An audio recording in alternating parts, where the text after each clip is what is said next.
talking about a big star that's coming out of surgery, a rescue of some adorable animals, and a change to an iconic candy bar. First up, though, we've got the moves like Jagger on the 9 a.m. Rolling Stone Mick Jagger shows off a few moves after a few weeks after heart surgery. Only a few weeks ago, Mick Jagger was having that heart surgery, and his band, the Rolling Stones, was forced to postpone a series of tour dates.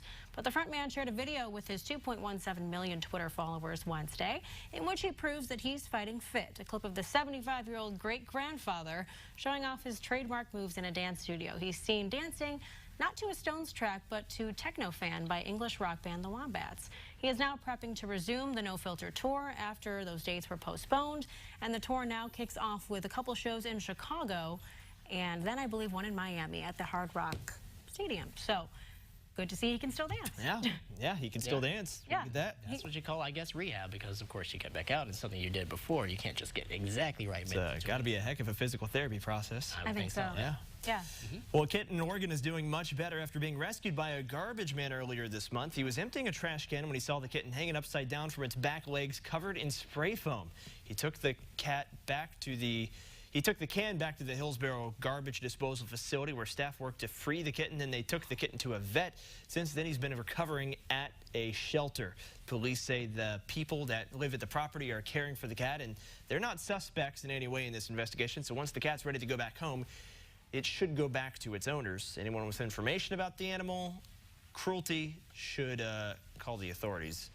Oh, why? Why would this be in a garbage can? Yeah, it's terrible. That's awful to see. Yeah, but glad he's doing better now. That's the important thing. Really good. All right, so change is coming to an American icon. Hershey is redesigning its flagship chocolate bar for the first time since Hershey's bar launched in 1900. It won't feature the company's logo on its milk chocolate rectangles. Instead, the company will imprint emojis, 25 of them, from the smiley face to the fist bump.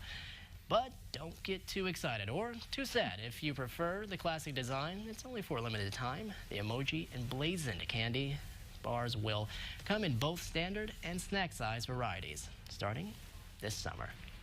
I mean, what aren't emojis on these days anyway? I'm surprised it's so long. As long as they don't have the poop emoji on one. I think they do. No, I read that they do. I'm pretty sure. No, they don't have the poop emoji? Well, I hope they don't. No, I think that they do have the poop emoji. That's not cool.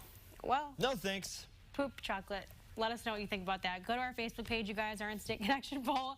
Do you like the idea of adding emojis to the Hershey's candy bar? Let us know if you think this is a good idea or which emoji you'd like to see on those candy bars. We'll check that later. But still to come on the morning show, you might have a lot of junk in your home, but some of it might actually be worth something. We're going to chat live with American picker and Illinois native Mike Wolf and learn about his picking habit at a young age. Plus, we're heading outside to the grill. Jim from Multi Meat and Deli is here to show us how to make some food on the grill outside. That's coming up next.